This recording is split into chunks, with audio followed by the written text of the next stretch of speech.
How to redeem Crunchyroll code Discord.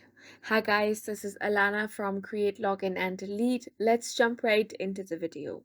So if you want to redeem your Crunchyroll code and get a free month of Crunchyroll Mega Fan, then first you need to open up Discord. Now head over to user settings. From here, you're going to find the option of gift inventory. So click on that option. Once you get here, you simply have to enter the 12-character code that you have received. And once you do that, you need to click on the redeem option here. Once you do that, under your gifts, you should see the Crunchyroll Premium for 1 month.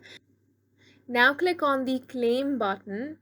After redeeming the code on Discord, you have to redeem the code on Crunchyroll as well. And after this, you have successfully rolled Crunchyroll code on Discord. And that is it for this video. We hope you guys found it helpful. Please make sure to hit the like button and subscribe for more helpful tutorials.